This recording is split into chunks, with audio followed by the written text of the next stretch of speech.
Hi, Michael Thibault here, Done For You Marketing Systems. Thanks so much for stopping by this week for this edition of Mike's Marketing Minutes. And we're going to do a little something different this week. Now, I usually talk about marketing, which I'm going to talk about today, how to make more sales in your business and what you can do to achieve those goals. And I'm not really, the rah-rah motivational speaker. I mean, I do some of that. But I really like to give great information that helps you make more sales in your business, okay? Which I'll tell you a little bit about in a second for this week's edition. But what I'm going to talk about today is we're 5 weeks into the new year, 2021.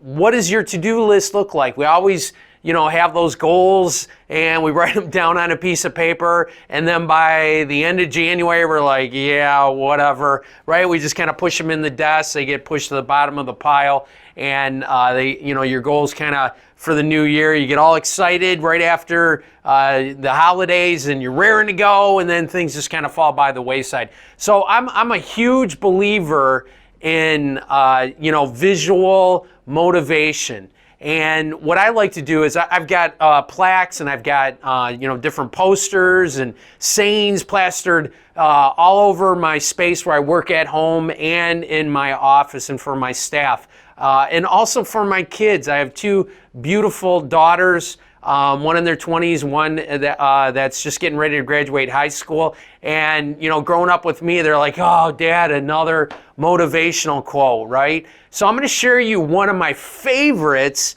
that I've used with my clients and with my children as well. So I'm a huge boxing fan. If you don't know that, I love boxing. I've loved boxing ever since I was a little kid. I used to sneak downstairs when we stayed at my grandparents' house to watch boxing on a little black and white TV. I remember I was 9 years old when Muhammad Ali fought Frazier in the Thrilla in Manila.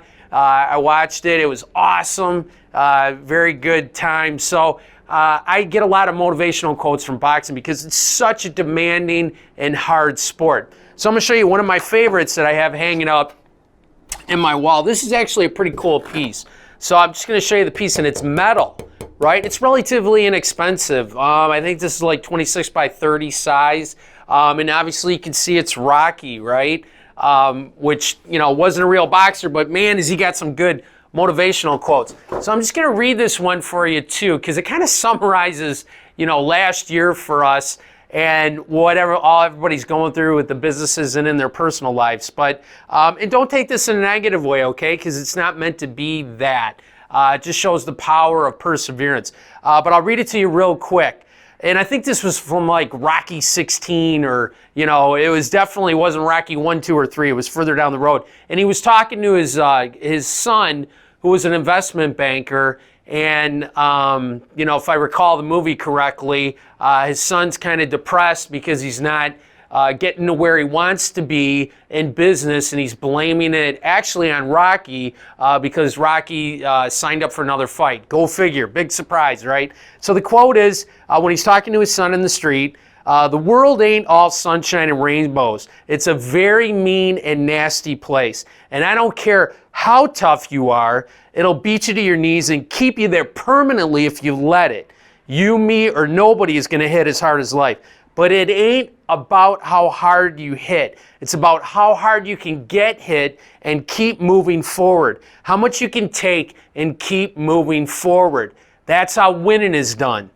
I love that quote because it just shows the power, of perseverance and staying with your goals.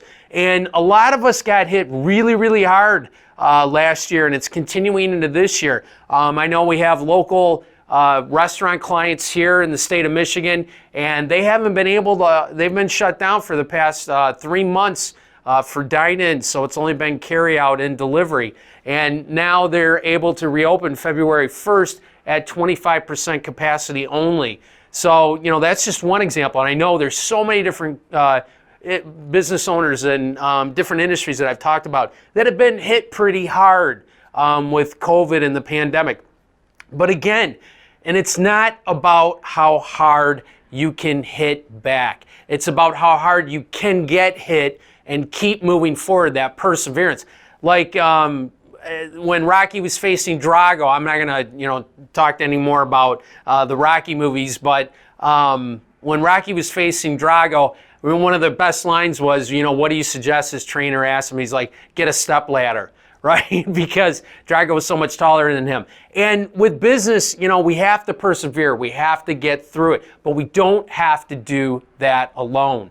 One of the other things that I love, that I'm going to show you a little tip that I use, and you might use this in your own business, is a stop sign. Okay, and I'm going to show you mine, what I use, but you need to persevere and to work on the high return tasks in your business that make you the most money and pushes you towards your goals. Okay, and you can't do that if you're constantly being interrupted. You know what I'm talking about, especially, my background. I'm an old-time restaurant owner. I call myself a reform restaurant owner. And when you're trying to get something done in your office, you always get those knocks on the door, right? Oh, Susie didn't show up for her shift today. We need to call somebody in. Can you find somebody? Oh, Gordon Foods didn't show up with the order. We don't have any bread to make sandwiches for lunch. The water heater blew again. All different kinds of distractions, right? But if you're not able to work on those high value tasks for your business, who's going to do it? And you're not going to be closer to your goals. So what I suggest is have a little stop sign.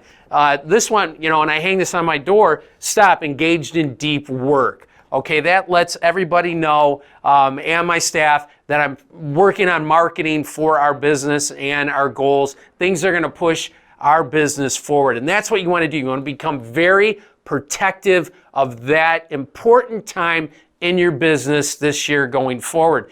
Because if you're in the kitchen, again, I'm using restaurants. I used to own restaurants. And I started out in the kitchen as a chef, and I love it, and I still do it to this day. But how many carrots do you need to chop to make $100,000 a year? You can't, right?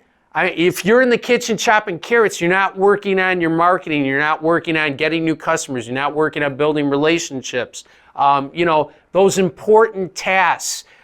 So I know it's tough right now. You might be short-staffed, which who isn't in the restaurant business all the time, right? But you need to carve out some time to work on your business, not in your business, going forward for 2021. And take a look at this slide. Very important, marketing. Expense versus investment. Marketing your business is one of the best investments you can make. I don't know any other investment, certainly not the stock market, where you can make a 20, 30, 40, 50, even over 100% return on your investment. And that's what marketing can do for your business, right? If you do the right type of marketing. And marketing is not an expense. I mean, you invest, $1,000 in, say, Google pay-per-click ads for your business. You want to see a return, a real dollar return. Okay, you send a mailer out, do a promotional piece, Facebook ad. Okay, you want to be able to see a return on that investment. So don't look at marketing as an expense. And I don't know any other investment that you have the control to get such a high return as you do with marketing, okay? So keep that in mind. So one of the tools I want to leave you with today to bring this all together and wrap up, you need to plan. Carve out that time to plan. Set those goals. Put the plan together. See who can help you implement that plan. There's help for you. You don't have to do this alone, okay? This is just an example of a marketing calendar that we did for a client back in January of 2020. Okay, so have those months planned out. January's done. It's in the books. Start focusing on February, March, and April. We like to plan 90 days out with your marketing. So don't leave it to chance. And there's plenty of different things you can market throughout the month. So have a marketing calendar. You can get the free downloads online, or you can use an Excel template. There's lots of tools out there for you. Just find something that's easy to use and sit down and do it. It'll be one of the best investments you can make in your business for 2021, a marketing calendar, okay? And like I said, there's help out there. We're here to help you. If you want to jump on a call, throw some ideas back and forth, see what other people are doing that's working right now to make sales, simply click the button below, fill out the 2.7-second form, and we'll schedule a call. You can jump on with one of my expert, done-for-you marketing experts that's a specialist in your industry, because we're here to help, and we're here to help you do the heavy lifting in your business so you can reach your goals in 2021. Thanks so much. Have a great weekend, and I'll see you next week.